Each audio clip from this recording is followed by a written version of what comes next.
It's really nice, yeah. If you touch it here, it'll shut it off. Yeah, it's really Listo. very well linked.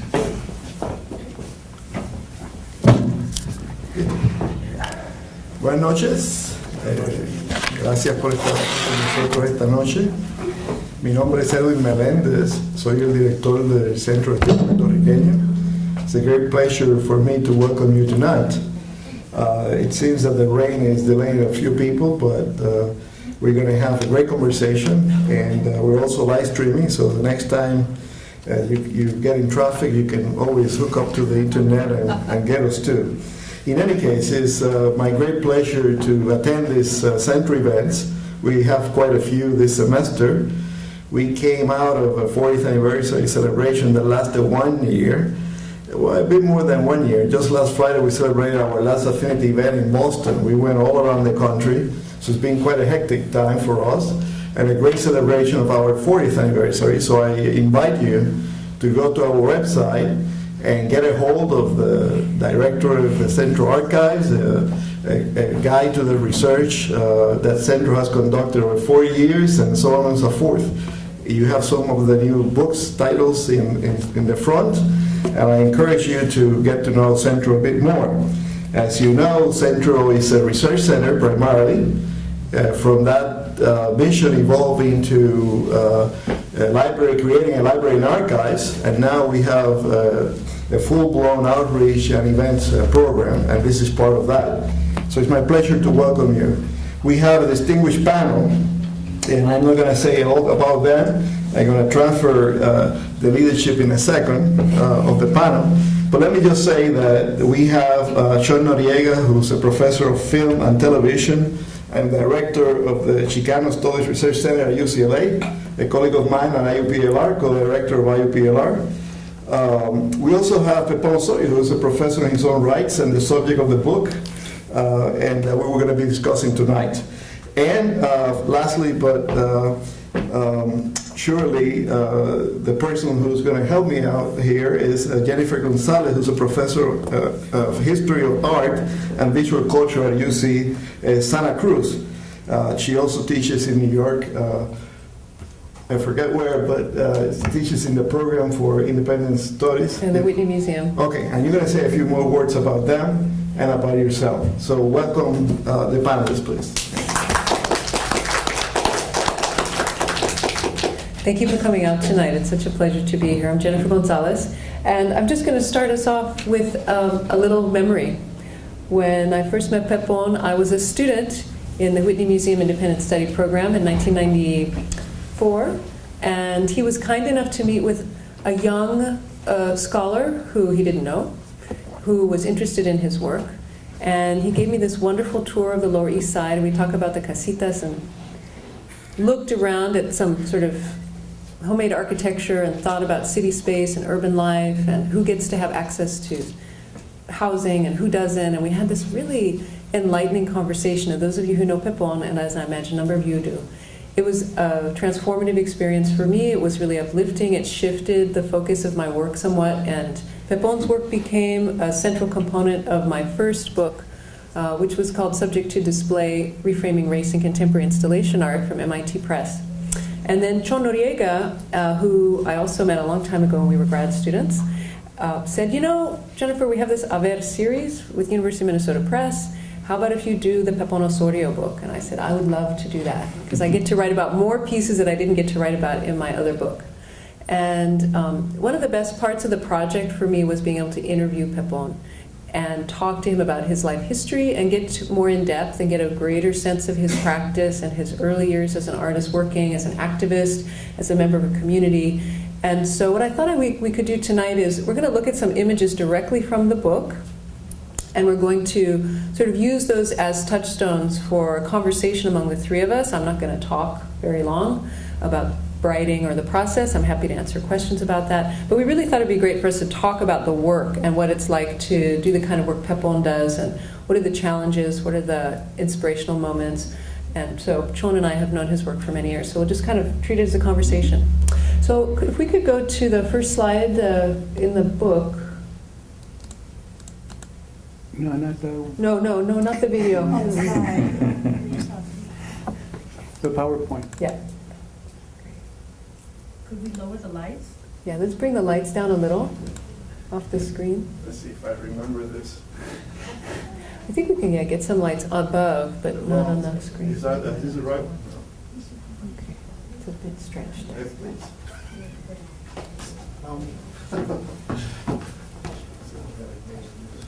Oh, there.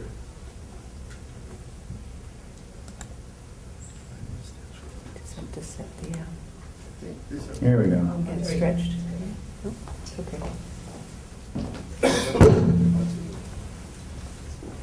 So, En la barbería no se llora, No Crying Aloud in the Barber Shop, was a piece that was actually up right around the time when I met Pepón, and it inspired me to ask him a bit about his working practice, because this is a very important piece located in a community that had seen a lot of violence, and in Hartford, Connecticut, particularly. On this particular street, there had been a number of youths who had been killed within a year. And Pepón thought, well, how do I make contact with this community? How do I address the question of masculinity and violence? And how do I think about that as an artist? And so I'd like to ask you, Pepón, when you first got there and you were looking around and meeting people in the community, what made you think about doing an art installation as a barbershop? Because this was a real interesting radical break for an artist, in any case, to do this kind of show first in a public space and then to pick a barbershop. Can you say a few words about this piece? Sure. I just wanted to say thank you to Yes. Evelyn and Chong and Yeah. Jennifer for being here. I'm sure they feel the same way. We're happy. This is like a wonderful opportunity. And so lucky to see so many familiar faces. Thank you. What preceded this installation, and I think that I had to go back so then it can make sense as I move forward. What preceded this installation, can you hear me? Yes. Yeah, okay, good. I just want to see your faces. Was a circumstance, a tiny detail thing that happened in the process of it, which was that the piece that came before this, called The Scene of a Crime, was in the New York Times. And it was at a major exhibition in New York City. And and it was half a page, which was a very big deal for me.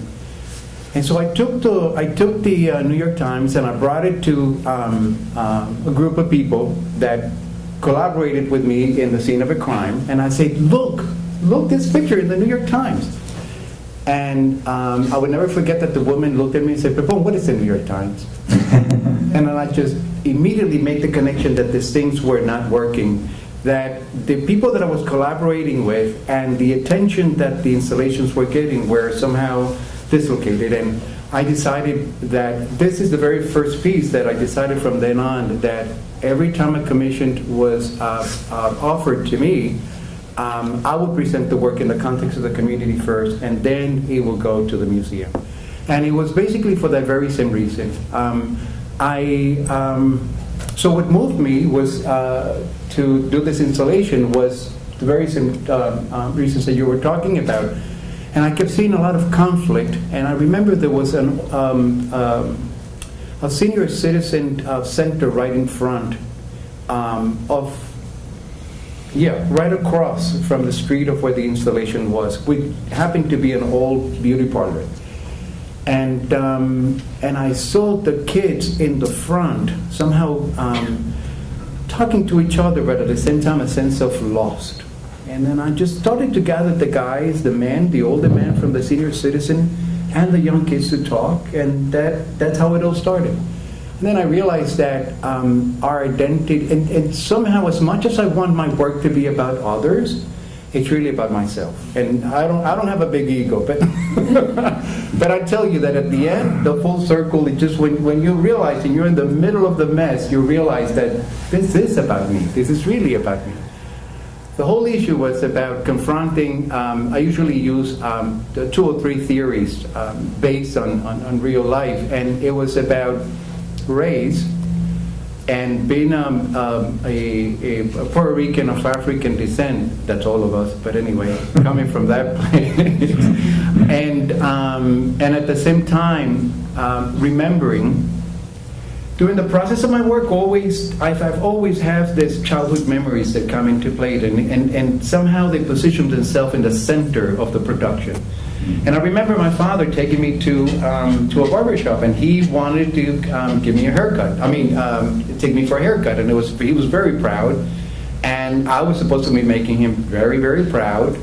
And the guy didn't know anything about curly hair, and he did a terrible job, and I cried my eyeballs out. That's all I remember.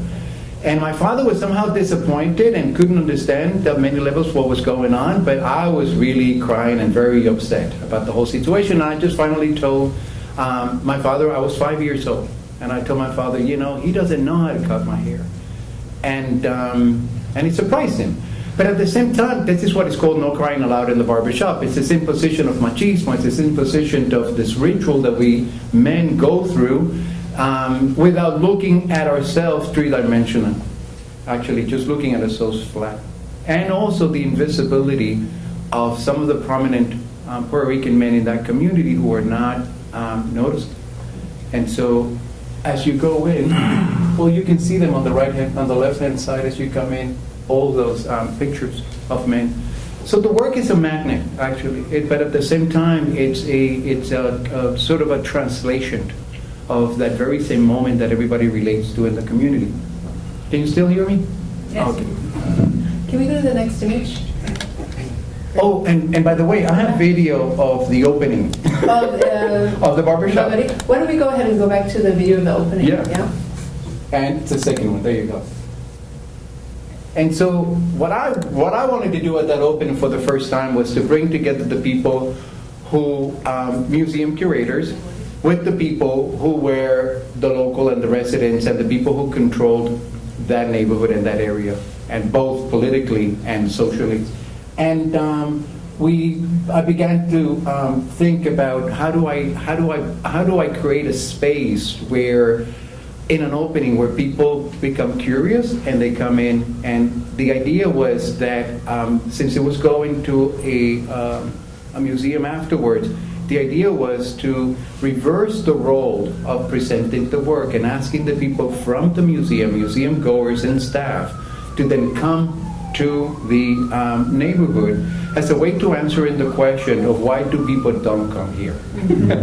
And so then that was the difficulty, and then actually the conversation that happened back and forth. My work is extremely complicated and my process is complicated because I live a very complicated life. But what you saw at the very beginning, and I hope you did, was we gave a free haircut, and people in the community were lined up, and also curators were lined up to get a free haircut. But I also broke 3 huge Baron Dandy, is that what the cologne, men's cologne, oh, yeah. in the front, and everything smelled like really challenging men presence, and it was about creating a presence there that spoke of class and also masculinity. So terrible video, sorry, but. So how do you feel that the work was received in, say, a community setting versus the gallery? The conversation, thank you. Mm-hmm. The conversation in the community is one of affirmation, mm-hmm. and it's one of relating to it. As I said, the process is extremely complex because I looked and I buy within a 1 mile radius of that place, and I hired, in terms of the employment, and hire the people to work with me who work in that community. So it's a little bit more complex than that. At the end, the discussion about the place of contemporary art within the context of tradition is the one that always stands out. Like, where does this work fit in the tradition, in my tradition? Mm-hmm. People are interested in very much engage with the objects. In the museum becomes, or the gallery space, exhibition space, let me put it that way, becomes a little bit more of a clinical situation, where the work is actually seen, and the work is seen, but there is a certain degree of separation from it, where you have to behave in a certain way, where people need to react to it in a certain way, and somehow it's framed within some sort of like a middle class mentality that doesn't offer that opportunity of where I am and how I am in relationship to the work. Now, in the scene of the crime, because this is a really pivotal shift in your work, but also I think an installation and the debates taking place about artists going out into a community and then ultimately situating the work in a gallery space. In Scene of the Crime, you kind of play with that in terms of the police tape blocking out a place you can't go into anyway because of museum protocols. Mm-hmm. That's right. In fact, actually, I wanted to come back to this image because you wrote about this one in the book. But can we go forward to forward another image? Another one? One more? One more? Okay, there's Pepón. One more? That one. So what Pepón did, which is a really innovative first time that I know of an artist doing, he actually invited real detectives. He had met some detectives through working as a social worker for children in the Child Victims Unit. And he had met some actual detectives in that process. And he said, you know what I want you to do? I want you to come down to the Whitney Museum and I want you to investigate my installation. I want you to come in and treat it like a crime scene. I want you to dust for fingerprints. I want you to put up police tape. And they did. And so it was really the first time ever that someone had real detectives come and investigate an artwork rather than a museum where an artwork had been stolen, for example. So can you say a little bit about your decision to do these kind of unorthodox crossing between communities and how that figured in this piece and any of the other pieces? Well, I think it's a very intuitive kind of a thing. It's really finding ways of feeling comfortable in a place. And the idea was that I always make associations between. I've always think that the register in a museum, it's like my grandmother. And this might sound crazy, but it's true. You go to my grandmother had every single document of what happened in the history of our family. My umbilical cord was somewhere hidden, somewhere back there. My mother's wedding, this and that, were on the china cabinet, And I always associate registers in that way. Registers. I always associate curators with all the different roles. So what I wanted to do was then at that point, because I felt that I was so removed from that reality, which I still are, removed from that reality. I wanted to bring the people that I felt that had contributed to the work, and that also wanted to bring people that. Some creative leverage in terms of communication and understanding of the work. So when this happened, that the guys were there, actually it was the same day of the World Trade Center, the first bombing on the World Trade Center, very same day, they came over, and then it was the director, David Ross, the director of the museum, on my right, the curator for the exhibition, Elizabeth Sussman, and I think that Lisa Phillips was somewhere in there, and then the register, and the two detectives. And then they're coming in, and I'm looking around, I'm going like, yeah, this looks like the reality that I live. And so they come in, they walked in, and the register starts acting up and saying, oh, you can't get into this, like, leave him alone, he knows what he's doing. And for me, it's about creating a leverage between these two practices. Creating a place where I can feel not only comfortable, but I also bring knowledge from a place and that is not necessarily reflected in the museum. And these guys were really, really knowledgeable. Of course, they ask me all the time, And then that's the other thing, as an artist, going in there and trying to convince them that I'm an artist, and trying to convince them that I'm not using this knowledge that they're passing on to me to make a crime that is really an art installation. Because I'm just like, if you use a nice pick and hit someone, and it's like, how does the blood flow? And the guys were like, what's going on? And I'm like, no, really, it's for an installation. What's an installation? Then I just get into all these things, and by the end, we know each other pretty well, and then, that's what happens. I just open spaces for an open path for people that have knowledge to go into those places that I feel are somehow rigid. Right. And unfamiliar from both sides. Yes. Unfamiliar from Yes. both sides. Joan, did you want to go back and talk about a couple of those pieces we passed, or should we move? Well, a little bit more about this. It's a fascinating piece because it was in the Whitney Biennial in 1993. This was known as the Identity Biennial, and was largely dismissed precisely for a fairly large inclusion of women and minority artists. Mhm. And I think you and Daniel Martinez in some ways became the poster children, as the bad poster children for a certain type of work. And yet I think what's fascinating for me is having seen that a number of times during the exhibition, it's a very thoughtful argument about cultural imaginings. Mhm. Do you take this as an ethnographic display of an actual Puerto Rican house, or as a combination of the actual with the imagined? And then outside of the installation on one of the walls is just a row of what they used to have back at this time 20 years ago, videotapes of all the Hollywood films that stereotyped Latinos as Particularly Latino men. With comments of people, yeah. because there was, yeah. So right, Pepón had interviewed men and said, what do you think about these films? Yeah. And they would say, well, we're always shown on these films as Yeah. aggressive and violent, or we're always depicted as criminals. And these quotes were also on the videotapes. Yeah. And that part never really worked its way into the critique. People stuck with this scene right here, not the fact that it was actually a fairly thought out and complicated installation. They, in some ways, took the one part and that imagination as the totality of it and stayed within it. Yeah. So, I was just going to say, and they would literalize it, because one of the other things Pepón was doing, and you should talk about it, not me, but there's a lot of really complex iconography in the piece. Mhm. If you look in the back, you can see some statues, sort of statuettes that look like Christian saints, and they're sort of playing a double role. They're sort of playing a role as these Christian saints, St. George, Santa Barbara, but they're also playing roles as orishas within the Santeria tradition.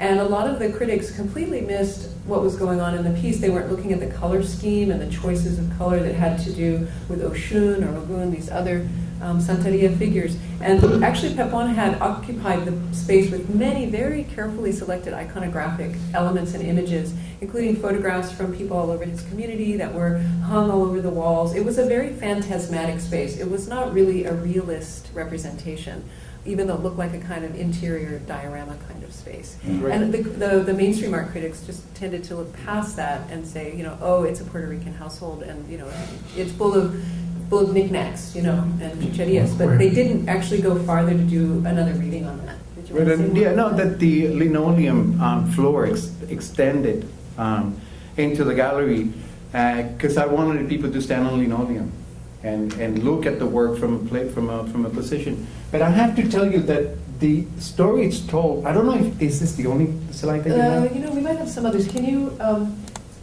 move forward? Let me Those see, are those are sort of the intro Oh, ones. that's. We have this. Oh, just let me see what goes on. Oh, yeah. Okay, no. So that's it. This is a really interesting connection here, because the story is told by Pura Belpere. And if you look at the right, if I was to show you the right-hand side of the story, the picture which I got from El Centro, which are a great resource for me, was an image of Pura Belpre on a chair telling the story. That's the first thing that hits you on the face. So if you know, and if you know about Pura Belpre and the storytelling and who she is, and you know what this story is all about. And then you begin to understand that it's not only one person telling the story, it's actually a community telling the story. And so that was also missed. I wanted to show you you will never be able to.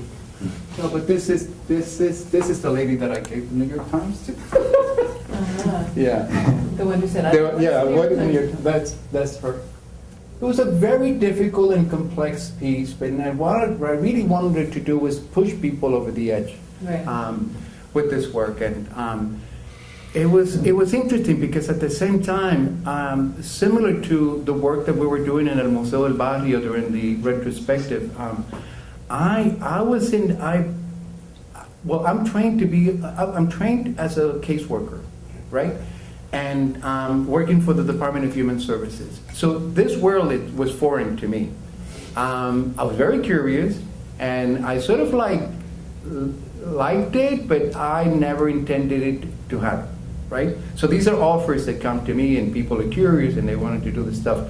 All that I'm saying is that at the end of it, I just felt that the work of the people who were in the same show was so different that I began to think of why in the world did they invited me to do this? Because my work is just really not about that, right? Not about what the rest of it. But then at the end, I understand. I finally understood the curatorial line behind. Well, it's interesting. In the interest of disclosure, I was actually an advisor on that and had my own kind of dialogue, as it were, with the curators and with David. No, and I'm sorry, John. And the curator that invited me wasn't even. It was John Hanhorten, film and video. So that's how I got that. And he later did a special issue of Art Journal in which I recommended Tiffany to write a piece about you, and so you ended up actually being written. This work was being written about in the context of video art. Right. So you take it any way you can, but I guess I was going to disagree with you because I understand the ambivalence in terms of the cultural institutional framework for art. But I feel that the work of yours that I've seen has a level of complexity going on that is on a par or supersedes a lot of other work you'll see in a museum. It's for lack of a better phrase, it's competitive within that framework of being something challenging you to engage it in fairly complex ways. But the curators and the critics really do not have the skills to bring together the various things that you're referencing. I would have to suggest that maybe when it's also seen in a community context, those viewers don't have all the skills either, because you are really bringing together the complexities of the formal operations at work within modern art and the cultural and historical illusions that may reside more firmly within a particular community. Absolutely. And so it's a fascinating thing, because I think, in some ways, I think this is a perfect book by Jennifer. We had a great deal of trouble over the foreword, which I never share with the artist or the author before it's in print, but some little voice in my head said, share the foreword. And I did, and they both said, it sucks. This is horrible, And I realized, well, the reason why is I thought that Jennifer had so perfectly captured the nature of the work and the sense that this is work that's moving between two different cultural settings. In neither place is it normal, or is it accepted as something that will be taken seriously in the way that other things are. And I think it's that little bit of loss on each side that's fascinating me about how you move back and forth. And so I'm wondering, the question I had is, when the woman said, "What's the New York Times?" And you then went and you did the Valeria piece. Did you change the process by which you made the work, or did you just change the process by which it came to an audience? Does that make sense? No, I did not change the process at all. Okay. It's exactly the same methodology that I used, which is engaging people, talking, and creating some sort of a more activating spaces, and bringing closure at the end. No, I did not. In fact, I was thinking about that because I think that what I had done was to treat the exhibition space as an exhibition, as a gallery, as opposed to a place where multiple things could possibly happen, and it was only about a work of art being presented and people coming in straightforward to look at it that way. So No, I didn't. And what gave me was the opportunity to actually create work in my own terms in many ways, and taking the clue from somewhere else other than the museum and curatorial work. It's also, for me, it was also about presenting the process. It was, you know how you go to the museums and you don't see the artist doing it?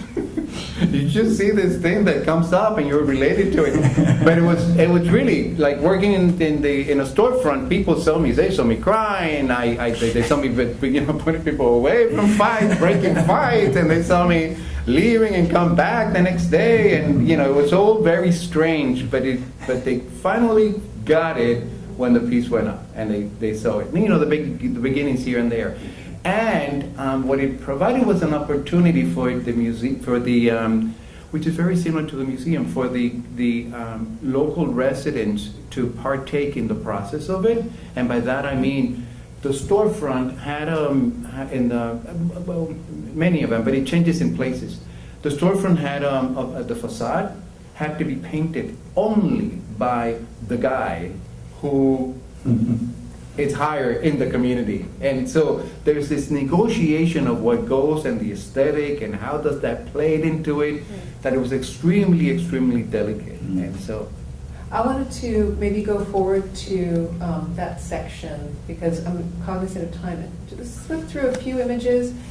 This was a painting that was really important to you, and as your youth, people can ask about it later, but it's by Francisco Olet. And he's it was partly because it was an engagement for you with a Puerto Rican cultural condition hierarchy and the central figure of the man who is sort of the beggar with dark skin in the center, but there's all this sort of interracial condition. But also the thing that you told me that really struck you about it was what a scale sort of project it was, and how so much was involved. Everything was there. The people, the animals, all the different class members. It was as if it was sort of a totality, right?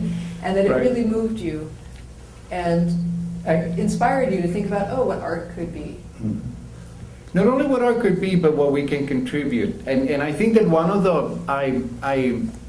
there's a part of me that it's always somehow will have to come to terms with the fact that I wasn't here during the 60s. Which was primer time for Latinos. And I came in 1975, right? So I lost a lot of understanding of that, and I was in Puerto Rico at that time. But when I came in, I realized that Latinos were celebrating the Hispanic month, right? I realized that a lot of exhibitions, and then when I decided to be an artist, I realized that a lot of exhibitions were that had included Puerto Ricans or Latino artists in general were giving a very specific space and a very specific limited space within the exhibition, right? And not curated by Latinos, but I'm talking about curated by mainstream and other people. So it's always like this thing that it was adjacent to, but not really part of, but yes, because we had this obligation to deal with it. And I responded this way. I responded like, I'm going to work big, and I don't care if you don't want it, but you're not hiding me. And it just is this really, what I think is courageous now, but at the same time, it was like uninformed. I had like no clue of what I was doing. But at the same time, I was just stubborn. I'm like, I don't want a little corner on the thing. You're not showing me. Big time. And that's how I just didn't negotiate that. This is just a... This is your first show. This is your first show. Can you go on to the next slide, please? My mother and father used to change furniture every month around the house, and there you go. Yeah, La Lupe. Right. So these are just images from Pepon's childhood and some pop culture that was an influence. But let's go ahead on through. I wanted to stop here for a minute because I think this was a really important moment, right? Absolutely. So, want to say just a couple words about your involvement in this? Yeah, this is, many of you know Evelina Antonetti. She was a mentor of mine, and I worked at the United Bronx Parents Daycare Center for many years, and I met her and met her sister, her daughter, and the whole family were very, very close. And my aunt, who I came here, well, you know, I got to tell a little story before that, and I know we don't have any time, but I'll tell you. My aunt, the reason why I ended up here was because I wanted to come to meet my aunt, who wasn't really my aunt. I just was a made-up aunt. And someone who came to visit to Puerto Rico, and when she got to the island, my father said, "Oh yeah, this is your aunt," maybe like a second or third aunt. And I just thought, whoa, New York City, that's where I want to go, so that's my aunt. And my aunt was an activist. Ana Enrique was an activist, actually, who brought me to meet Evelina Antonetti. And so that's how it all started. Right in front of the daycare center where they were filming Fort Apache. I don't know if many of you, well, I'm sure that all of you know what this is all about. And Evelina grabbed me by the hand and said, "Do you want to know about protesting? La protesta, let's go, let's do it." And so I was one of those people protesting there, and I'm just sitting in the middle of it, and it's all making sense. It's all starting to make sense. Why she went to the central office and dumped all the lunch bags from the kids in the summer. It all started to make sense about the inequality. And so this for me was an important moment, was a really, really important moment where I realized that I can speak back, and then I realized that I can dare. And so that's where all this stuff comes from. She was an extremely influential woman. Very powerful woman. There's just another image from the protest. Let's go on. Okay, so also very influential woman, Marian Soto, your partner, your wife. My wife, for 25 years. And congratulations. And a performance artist who you met and worked with on set design and performance in the early years.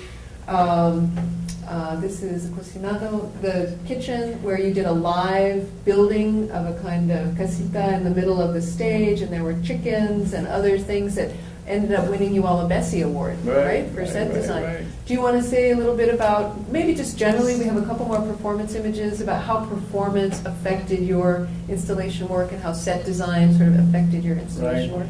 This precedes the rest of the installations, and I think that the theatricalization that you see in my work comes from this experience. I think that in 1985, it must have been 1985,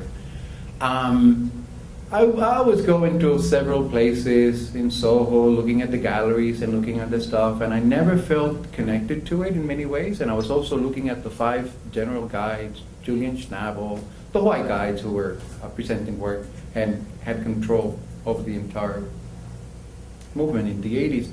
And then I felt that I was not somehow there with it. I just felt that the more work that I sold, the more that I had to talk about some other stuff that didn't relate to me. And not that I had any dreams of being in any gallery at that time, because tell you up to this moment, it's like a strange world for me. But I decided for the next 5 years, before Susana Torroya Leval invited me to have an exhibition at the Museo del Barrio, for 5 years not to show work in any exhibition space. And so what happened was that I spent a lot of time presenting work in performances with Marian, in alternative spaces, and looking at the performance space as a possibility of that very moment that I have always been interested. Is that very moment when you walk in and you see something and it really clicks, and you only have a couple of seconds to deal with that, and then afterwards it's different. So the performance, the performative qualities, the theatricalization, that moment, that magic, began to influence my installations. Next slide, please. There you are. Yeah, we're made here. That's right. I like. Can you tell me, because I never knew what it was, since I've got you right here, what is the Puerto Rican traveling kit that she's holding in her arms? This is Estela Morales Amaral, who is a graphic designer.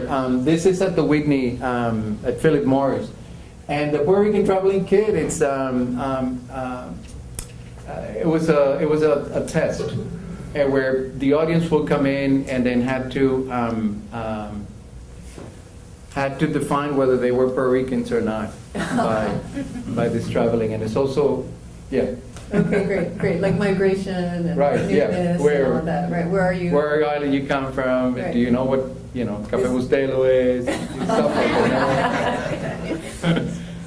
And then they share with everybody else, like, no, you're not Puerto Rican. Yeah, that's the similar. Yeah. And I perform in some of the in some of the collaborations. Mhm.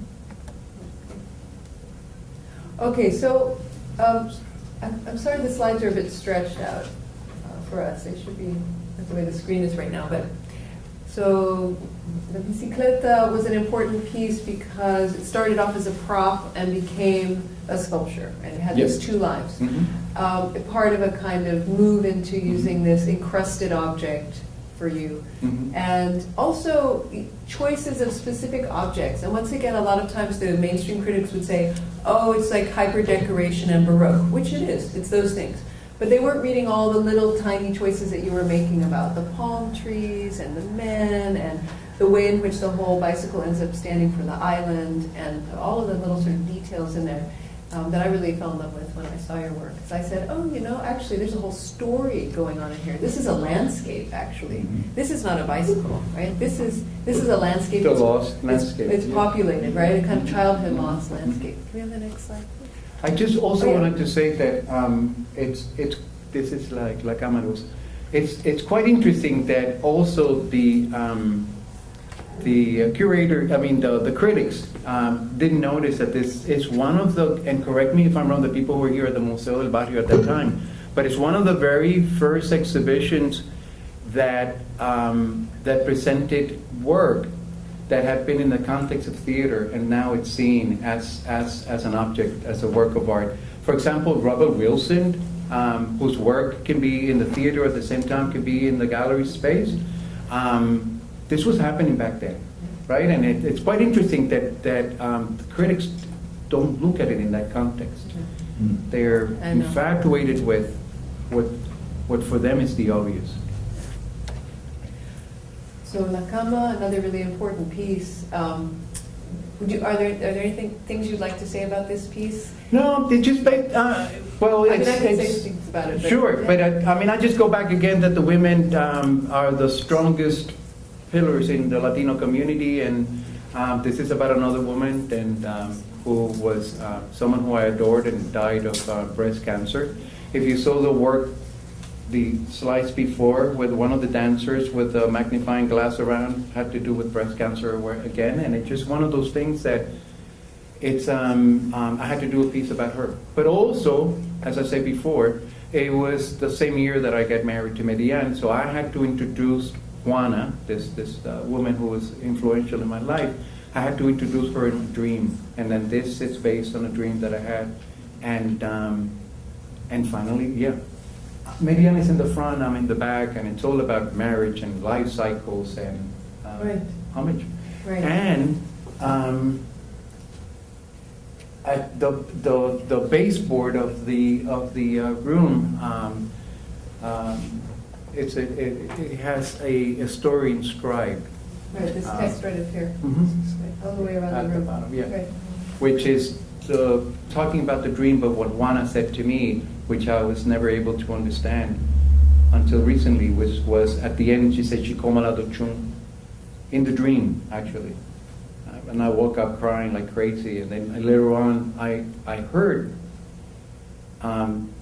someone who is an academic and someone who's been doing a lot of research that is, what it means is praise, Ochun. And that's, well, I'm not going to get into details, but. Right. One of the other things that's kind of going on is that in each of the pillars are these stages of life: birth, death, marriage, etc. And there's two figures, a white figure and a dark figure. And on the headboard, you have Mariana on one side and you're on the other side. Can we have the next slide, please? Just a detail, so, childhood. Right. And one of the things you were doing, too, in terms of kind of a critical race practice, was taking these plastic dolls that were always pink and so forth, and painting their skin other colors to try to really engage critically with the way this hegemony of whiteness, perpetuates itself. and to sort of switch it around a little bit. Here's the next slide. Which makes sense for the Whitney biennial piece and transforming. That space, Right. exactly. And this is you on the back of the Right. headboard. So you saw the front of the headboard, this is you on the back of the headboard, surrounded actually by some pretty interesting objects that are all about kind of masculinity and community. So there's male dolls as well, whose skin color you also changed, and then cigars, and little bits of garlic for protection, and then these spots, black spots on the white ground, which after research I figured out had a little bit to do also with the Yoruba tradition, which has to do with stages of transition. So leopard spots means moving from one stage to another stage. So all of these complex details were in the piece to be discovered for those who were going to do the research to find out about it. I think that at that time, the discussion of race, the discussion of identity was one that was central in academia and central in several places that I shared. And what I was interested in and still interested in doing is translating that visually in a way that connects to a lot of people without necessarily having to more to deal with it from a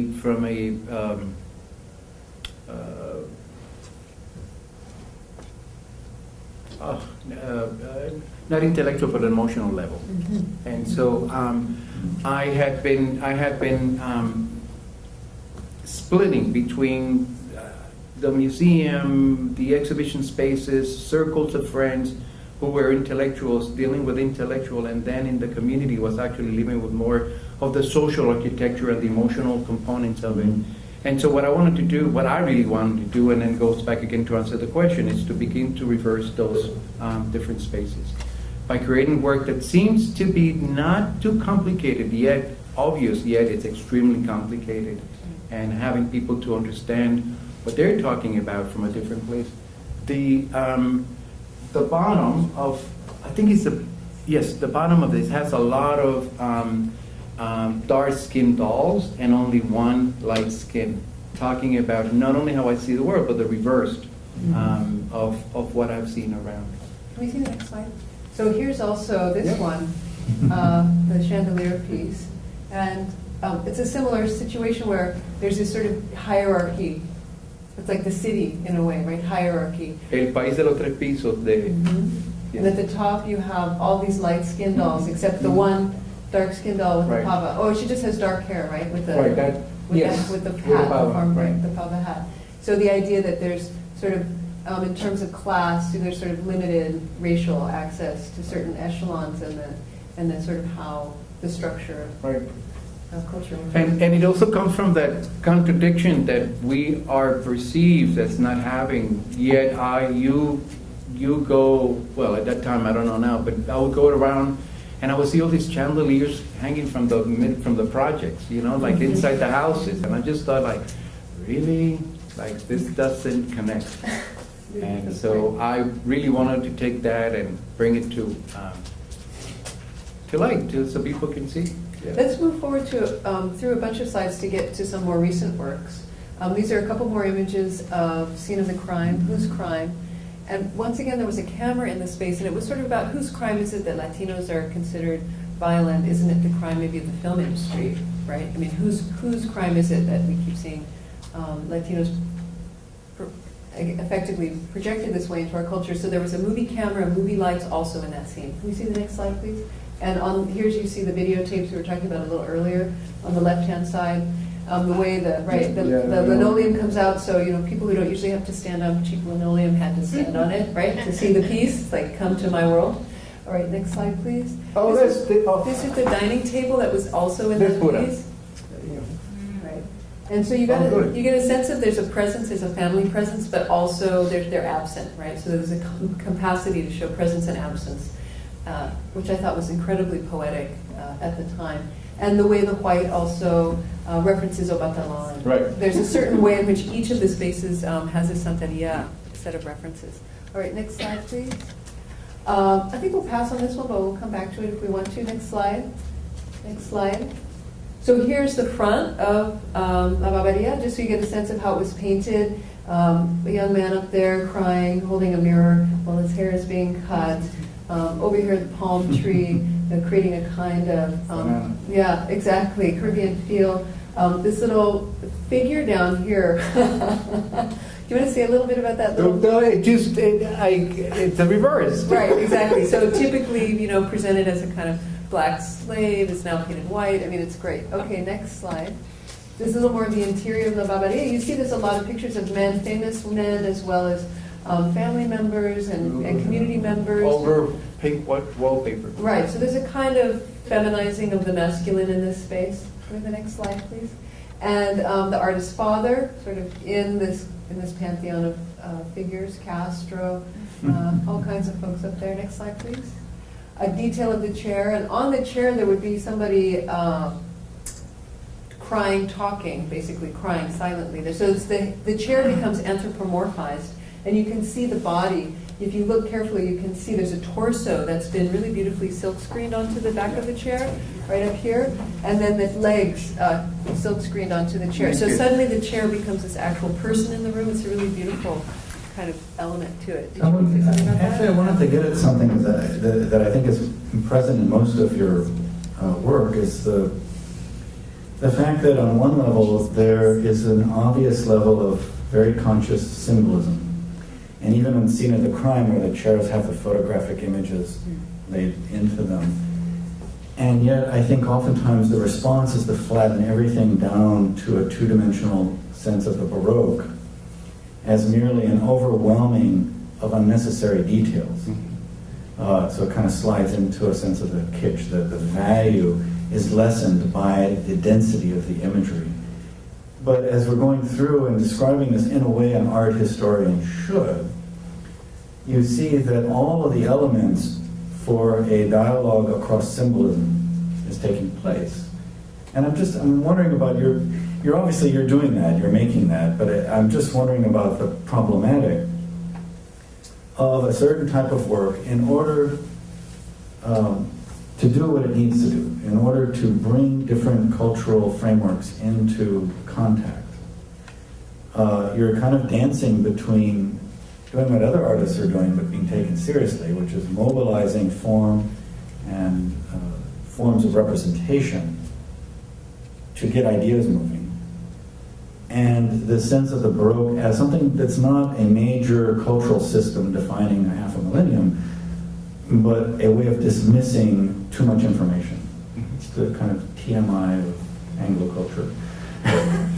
And I don't know if that's a question or an observation, but it strikes me as the knife you dance on, or the edge you dance on, in terms of doing it nonetheless, and putting it... Well, I don't think we're going to talk about this.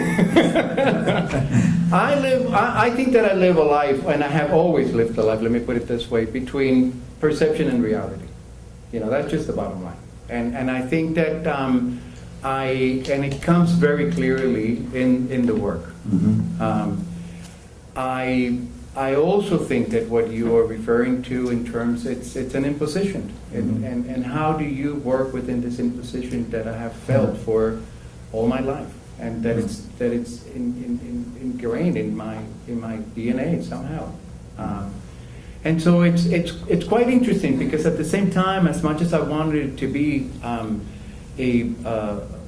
installation about liberation, reaffirmation, it's dealing with, at the times, with a heavy weight. And how do you break away from that? And the heavy weight is just what has been established, the flatness, what you're talking about, this. But at the same time, there's subversiveness to it, and I think that's the way that I go about.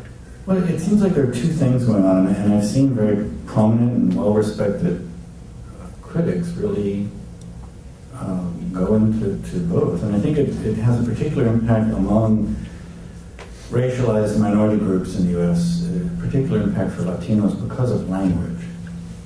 And there's often a sense that I don't know the codes. I don't know the linguistic codes. If you're using Spanish words, I don't understand it, but I also don't know the systems of meaning that stand behind it, not just as a literal translation of, oh, that's the word for frog. Mm-hmm. And therefore, I'm not going to talk about it because I will get it wrong. And these same critics have no problem getting it wrong about other work in which they do know the codes. That's what interpretation is. You're getting it wrong. And that starts a dialogue. But the other has to do with place, and I've seen this very prominently in terms of artists who do work in communities that are disenfranchised and impoverished, that there's a criticism that this is not the appropriate place for work because I will not feel safe, and therefore I cannot stand there and contemplate my relationship as an eyeball to the art object if I'm worrying about what's happening to my car 2 blocks away. And literally, that has been written into our journals, right? Again, I'm not sure what the question is, but I noticed this when we did the book on Rafael Ferrer, about as high a modernist as you can get, showing in the Whitney when he's putting ice and straw together. When he begins to put Spanish words into his work, he kind of disappears off the radar, because how do I understand that that's wordplay? You're telling me that's wordplay. I don't know the language. And then 30 years later, suddenly Spanish is the #1 language for television and radio in New York and LA. Right. Suddenly he's relevant. Right? So the cultural frames have changed. And I'm just wondering, in terms of your sense of that, not as how do we make the critics like us, but that reality expressed by critics is true of the larger institutions in our society. And we have that as a debate over things, even when they're written into law, about providing translation for people in court when they're voting, and things like that, that really facilitate not equality, I don't think there is such a thing, but participation. That's the reason why the book makes so much sense. I know, well, she said it all. Wrote it, but it's I'm also aware that being a Latino, it's artist and a Latina artist, it's a place of vulnerability. And it's really a place where you feel extremely vulnerable, and I'm always been very cautious of that. It's a place in my work where you open up stories, where you open up a community that allowed other people to see it and make it really fragile, and allowed other people just to come in outside of that place. And so I don't know if I'm answering the question or commenting on what you're saying, but when you were talking, I was just thinking about the vulnerability that I would feel as a Latino artist in mainstream. And again, with the perception that people have that I'm extremely powerful, I'm just extremely vulnerable in those places, because I know what it means, and I know where I stand. Well, it's true for the Latino curators as well. We try to push that edge. You mentioned that with respect to this piece in a community setting, that the vulnerability goes both ways. It's not just with the dominant institutions and the status systems that attach to that. If you're really, and I think you're in the best tradition of this, really working within a community as a way of being the artist, of putting forth a statement that can exist within a very distinct cultural context in which there are hierarchies, there are procedures and whatnot, that you're going to be very vulnerable there as well. And as you mentioned, I mean, it sounds trivial, but the sense, well, you have to have so-and-so paint that. But that also becomes the moment where you have to give up some degree of control in order to actually have authorial control. And so it's a kind of dance between you and that setting. Well, it's vulnerable, but it's also strategic, I'd like to say. Because, for example, the recent piece you did in Williams, at Williams College, which had to do with the sort of class difference between Williams and North Adams, and the way those two communities live side by side and yet are so economically different from each other.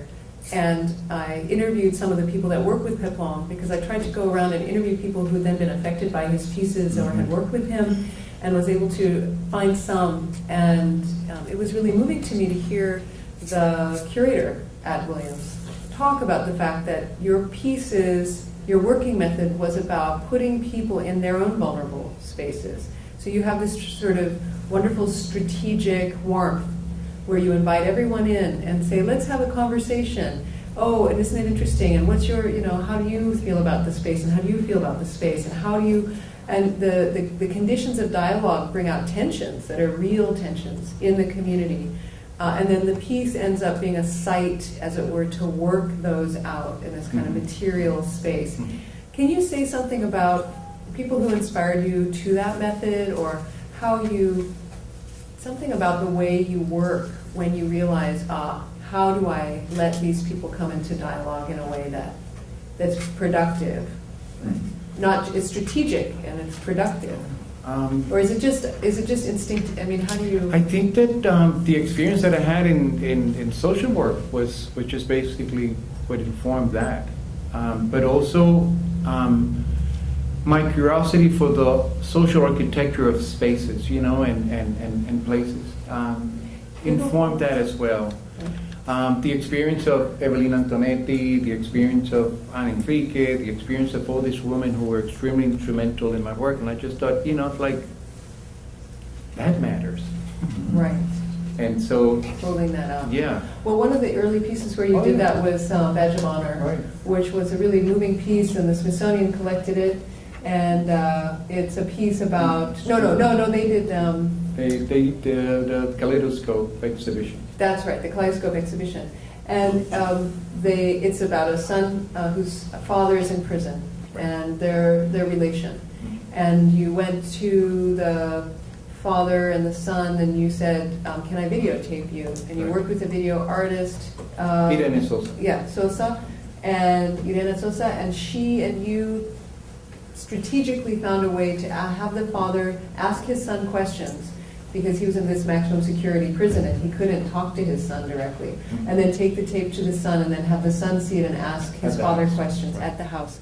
And then, can we see the next slide, please? Then in the installation, next slide, please, you put the prison room next to the son's bedroom. Next slide, please.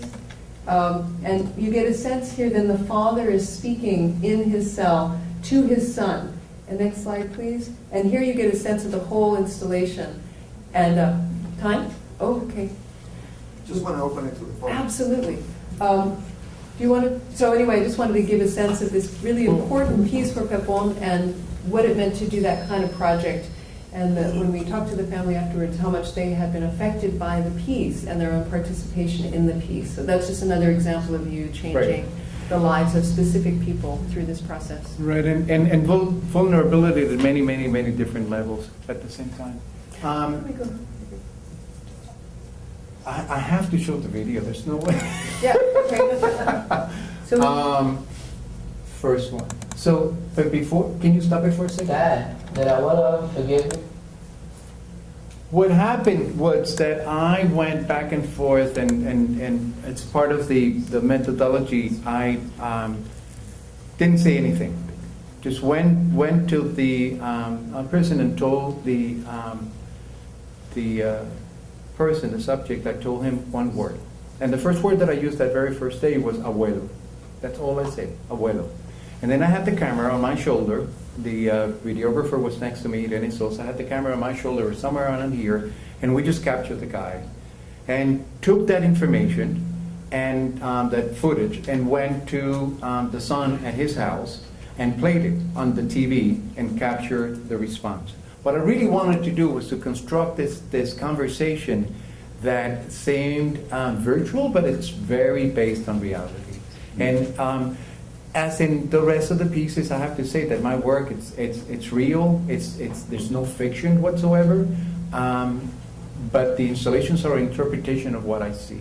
And real people, real life, and real stories. And I just wanted to show you just like 1 minute, because this is like quite moving piece, and you will understand why my life is so complicated. Dad, did Abuela forgive you? Can you see this? No.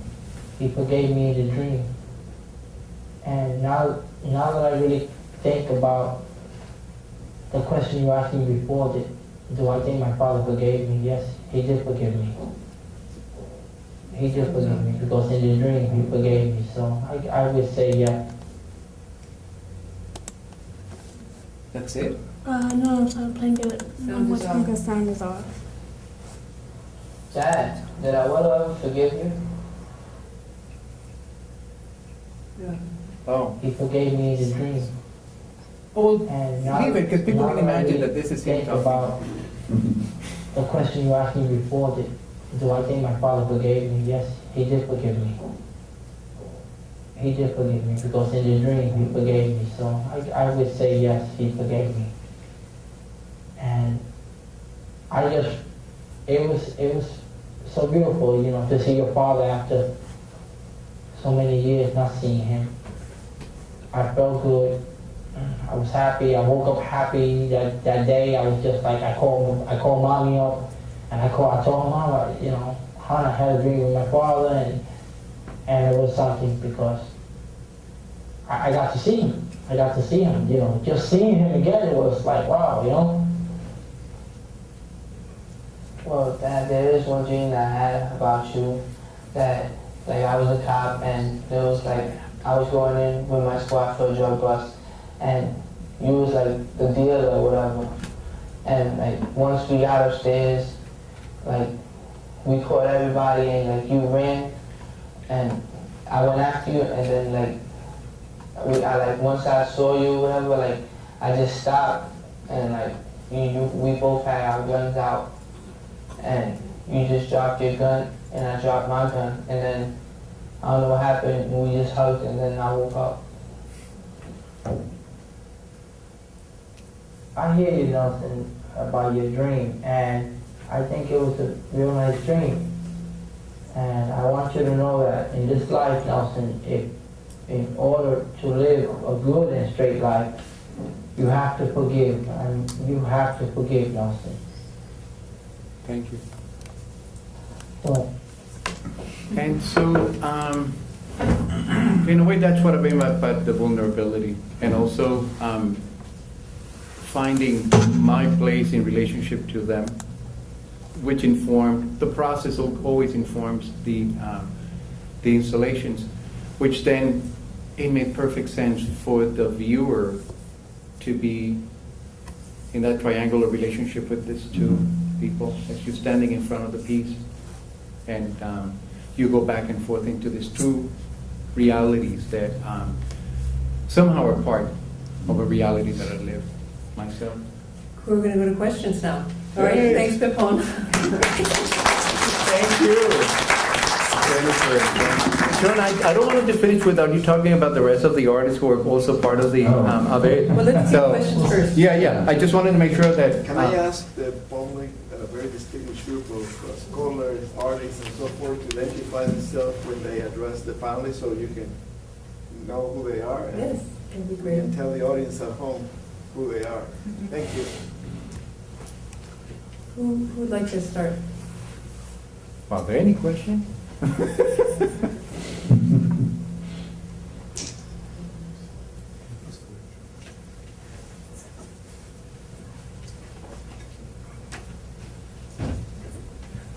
There's one behind and then you're next. Congratulations, beautiful panel. Pepón and I were part of the Centro Advisory Committee back in the day, but I was able to see the Whitney exhibit and the father and son. Maybe you want to share a couple of other stories. One you mentioned to me once where you were, I think it was Beverly Hills, and you were in a house and you were able to line up their whole kitchen with plastic. No, Beverly Hills. Oh, you were growing up, I don't know. Santa Barbara. Santa Barbara. Yeah, I think that was a beautiful little twist to change spaces over there. But I know one thing I'm especially proud of is that you're a MacArthur Fellow. How has that changed your life?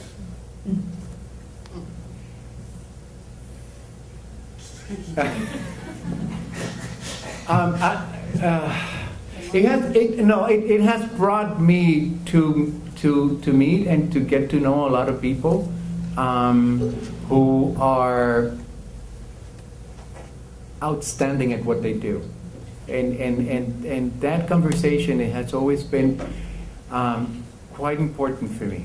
I maintain relationship with few of them, and one of them is Amalia Mesa Baines, a Chicana artist, by the way, and the level of conversation and understanding of the work that she does and the purpose. But it's actually also have moved me to a place of looking at looking at whatever the situation is in a much grander place, in a much bigger place.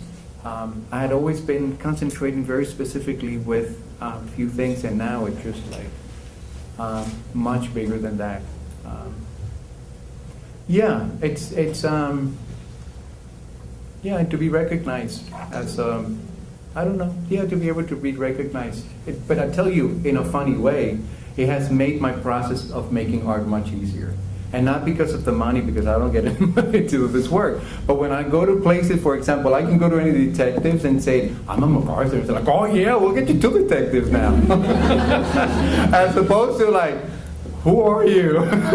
They didn't give you a card? Yeah. A little MacArthur card? But if you, like for example, I've worked with the Department of Human Services in Philadelphia. That took me one conversation. And it was really wonderful. And of course, the commissioner was a Latina, so she understood where I was coming from. But had I been like somewhere else, and it would just access in ways that has helped my production in many ways. And I think that that.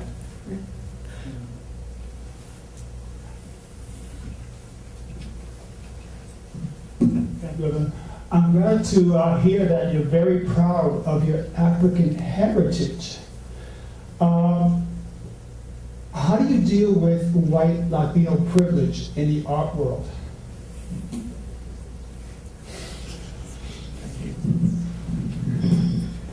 By ignoring it?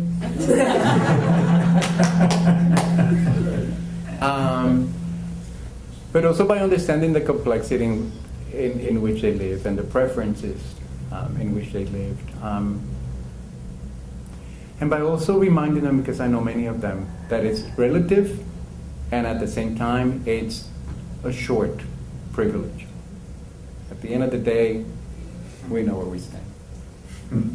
Yeah, to me, it's all relative. It's just, when you said it sounded absolute, and now I'm listening to it, I'm going like, yeah, but that privilege lasts until you can sustain yourself up there, and then that's it.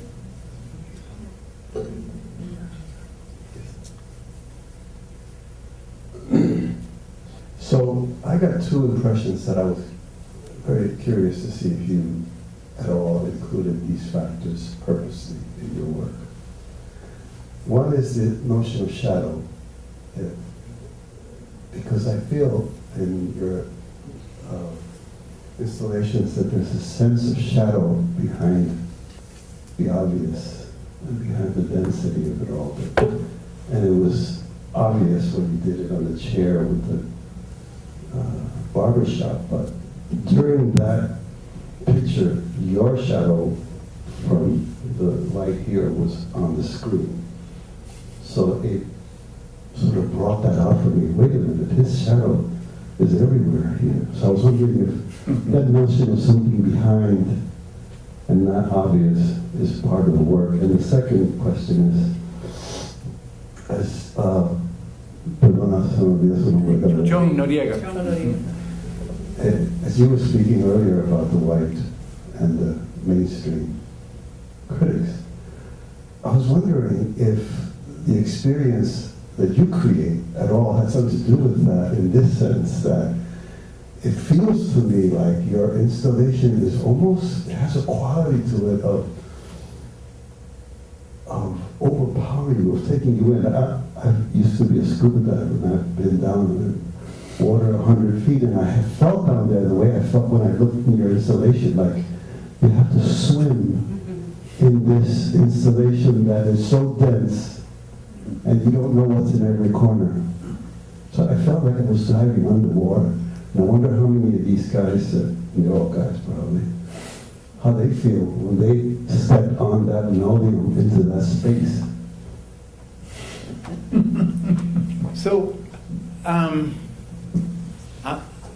I don't feel comfortable talking about the codification of my work, but I'll tell you the depth is extremely present in the work. It's there all the time. And sometimes I associate that with shadows, and that. I'll leave it there. The surfacing, the going under, it's an interesting metaphor, but yeah. I'm afraid of emptiness. I'm very much, so it's obviously, fear of the emptiness. Because I come from a family that my father used to buy two of everything. He was in World War II, so he always, we went to the supermarket always as if the war was the next day. And so there's that sense of not having, and also both of them came from Depression era in Puerto Rico, which was pretty heavy. I don't know. I'm thinking Jemaja, but I don't know. I can't. Yeah. Arlene? Yes. Hi, thank you so much. Arlene Davila. I guess my question had to do with the project also, because I noticed that Pepon's book will be the first on the Rican artists, and there's a couple on Juan Sanchez and a couple others. But the artists that have been kind of memorialized in this incredible series, which intends to sort of challenge the dominant art history by documenting our artists, which is so important. But they all tend to be the same kind of generation, and it's, well, similar generation, but artists that came about at a moment that is very different than today.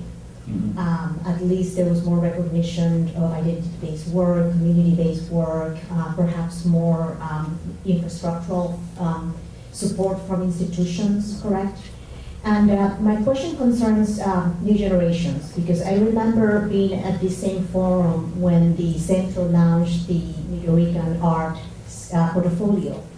And at that event, there were new generations of artists that got up and asked, complaining that they felt they had no support in the community and wondering what's going to happen. Here we have a whole, I don't know, many of you were here, I think Gavin was here. I don't know, but I want to interrupt you. I want to introduce Miguel Luciano, who not only I esteem very much, but also it's one of the artists from a new generation of who I consider. I'm sorry. Awesome. So that's what I do. If you could, besides Miguel, who of course is a part of that new generation, if you imagine what is your vision for new artists, new Rican artists? So that imagine 20 years from now we have new Aber volumes, right? Do you imagine that we will then have 3 or 4 or 5 new artists that we will be memorializing because they got to be as big as you? And also what some recommendations basically, so that we can continue not only the legacy of the artists that we do have now, but imagine 20 years from now. So we all want to say something. Do you want to say No. I can start with the book series. Because we started this actually about 10 years ago in terms of getting it going, pulling together the advisory board, and doing research, because it's not like the foundations were waiting to support this.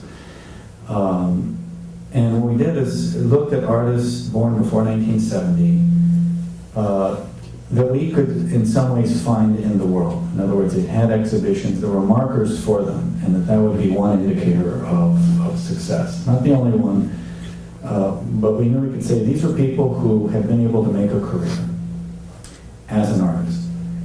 And we ran their names through the union list of artist names that's run by the Getty. We ran it through search engines for art history, and we graphically mapped it out. There were only 3 artists that really showed up in any of these, and that was Felix Gonzalez Torres, Judy Baca, and Amalia Mesa Baines. And so I decided to actually map it out as a PDF, and it went over about 18 pages, and what you saw were the search engines, the artist names, page after page, and then whenever they'd had an article, we'd put a little X. And I heard back from one of the foundations where we'd sent this, because we figured, well, we're sending the evidence. And they said, you know, it was like we weren't really thrilled by the project. We didn't think there was merit. But then when we looked at that, by about the 5th page, we got sick to our stomach. Because I visualized it, that this is the nature of exclusion for people who actually have a career as an artist. And then the other side was my own experience. Back when there used to be bookstores, I loved going to them, sitting on the ground by the arts and going through the monographs of artists. Didn't matter what artists, I just liked looking and all of that. But then I thought, well, I know some pretty well-known artists. I know, Pepón, Rafael Ortiz. I couldn't find any books on them. And so that was kind of the idea. And we did decide to in the discussions, we over 3 or 4 days, we were kind of looking at a lot of artists. We decided to kind of tilt towards the older artists. Except for Pepón, he's the baby. And Gronk, if you believe when he says he was born. But, but more or less, the older living artists, we had hoped to do a book on Lorenzo Omar. The one person who could have written it was not able to commit within the time frame. At the time, he was almost 100 years old. And so what we did was review the whole list, and I realized it's like any committee, it was starting to get political. And people were saying, oh my God, how am I going to get votes for my person? And so I proposed the desert island methodology. I said, you're going to be dropped on a desert island, you can take one artist with you, write down the names. Everybody did. We put it up there, and it so disturbed everybody, they immediately wanted to vote again. Because what happened is, the people that were really there to represent, say, Chicano artists, were kind of blown away by a Puerto Rican artist and put her name down. And then, this vice versa. And we realized that we ended up with a really odd list of people that we would not have come to consciously, but it made sense. And it made sense for 2 reasons. It made sense because they were really good artists, but it also made sense because we were selecting from a larger pool of about 90 established artists. Each and every one of them deserved a book. And so we kind of worked with that. There's no way we were going to get it right. And then we entered into contingency and serendipity, which is, I had a plan that we'd produce these books like sausages in a factory. And the first thing is everybody started getting married, having children, the writers. You were one of many. And so the books kind of came out as they came out. Like babies. Yes. Yes. Well, if only. Yes, that's right. And we had a really wide range of authors. We had very few people that were actually trained as art historians. We had a few, mostly the Cubans, Cuban writers. But that was kind of nice because we realized that the field was not necessarily going to take these books in and say, oh, we've been waiting for them, now we're going to put them in classes. They were more likely to be taught in women's studies courses, ethnic studies courses, American culture, American studies courses, Latin American studies courses, but not in art history. But that said, we set up a framework in which we were going to meet or exceed the rigors of that discipline regardless. That when the field does come around, this work is going to hold its own. And that's kind of the process, in terms of how we ended up with this. And then the other thing, one last thing I did, because I really see this as a long-term issue. This series may be, short to moderate term in terms of its own existence, but what became aware to us is that while we had made our commitments, there were a number of artists in their 80s and 90s who we had not selected, but we went and did oral histories with them. Because we felt it was absolutely, and this was after Carlos Cortez and Lorenzo Omar passed away, fairly proximate to each other, that we needed to do what we could outside the scope of a specific project making books. We had to gather the artist's sense of their life in their own voice. We had to see what we could to make sure that work was archived or accessible for future research. Jen? Well, I wanted to come back to the question, which just had to do about sort of what about the next generation and youth. Oh, yeah.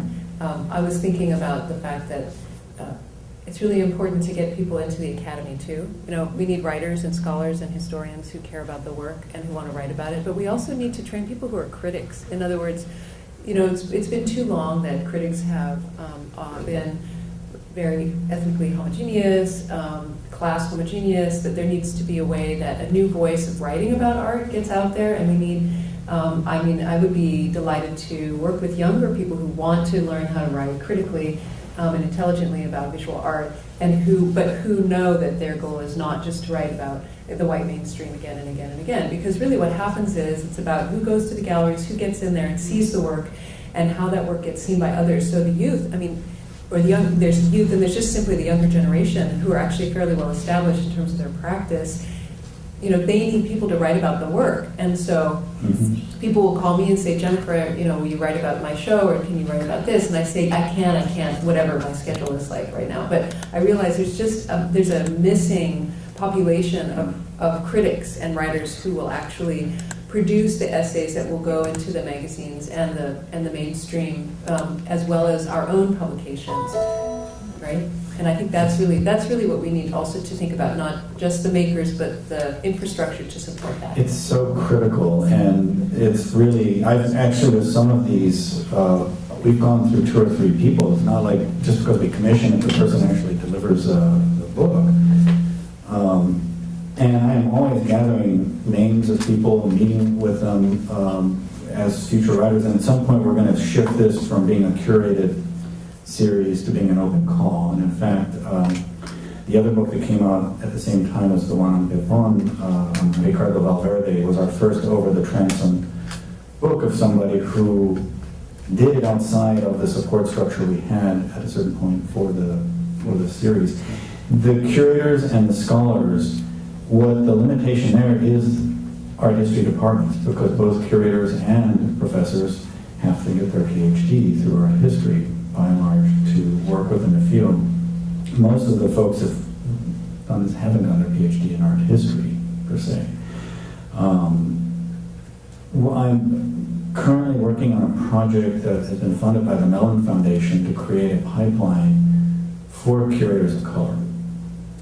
And it's launching this summer, and it's at 5 comprehensive art museums. The Art Institute in Chicago, the Museum of Fine Arts Houston, the LA County Museum of Art, the High Museum in Atlanta, and the Nielsen Atkins in Kansas City.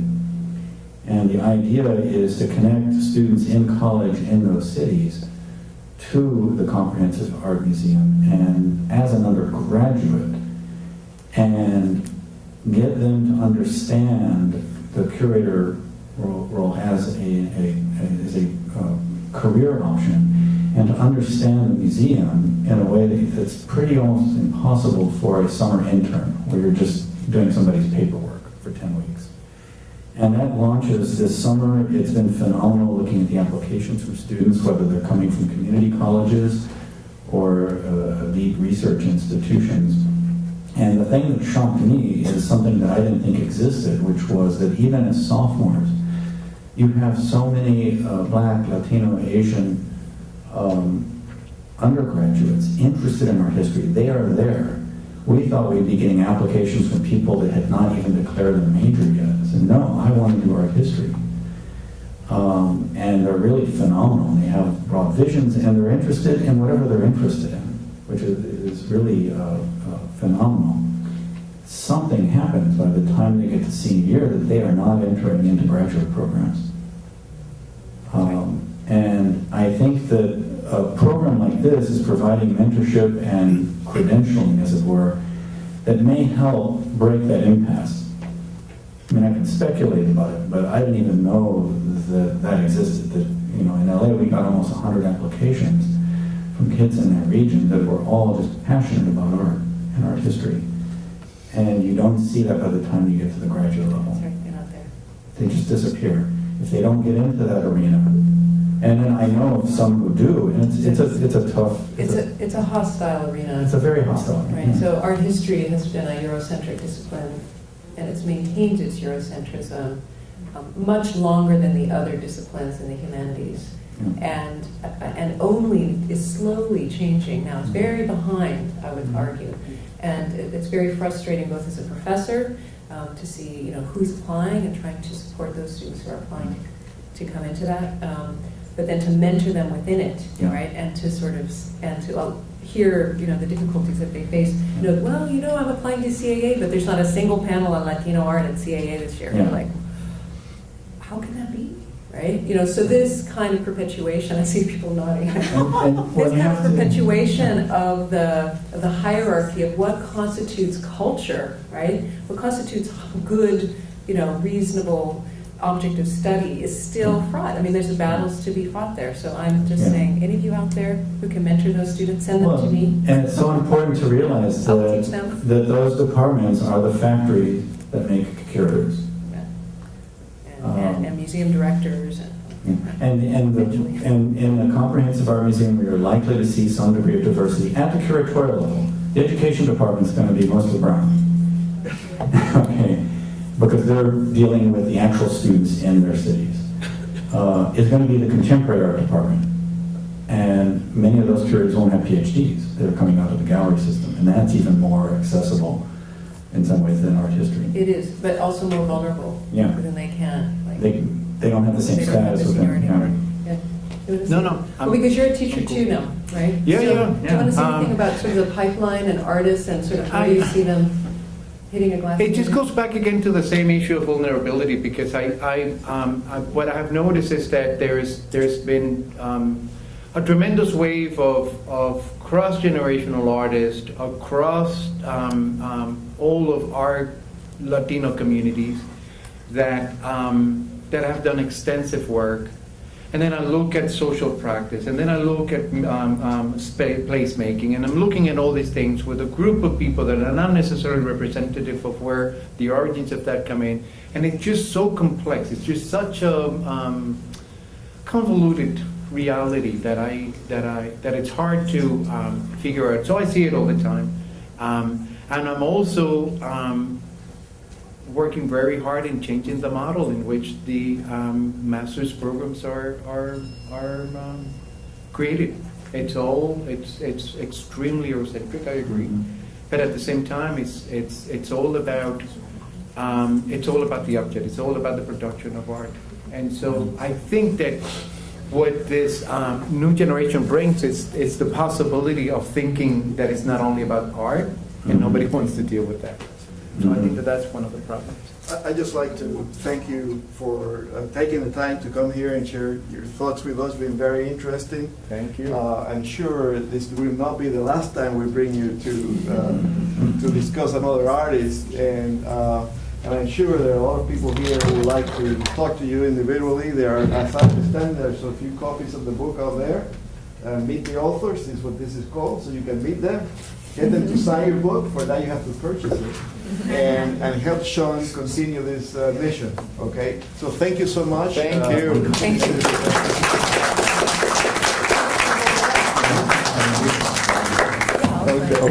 Can you sign mine? Can you both sign the book? Absolutely. No, well, I don't have a pen, I have a pencil. it's of the monitor. I don't know because it's not letting me Yeah.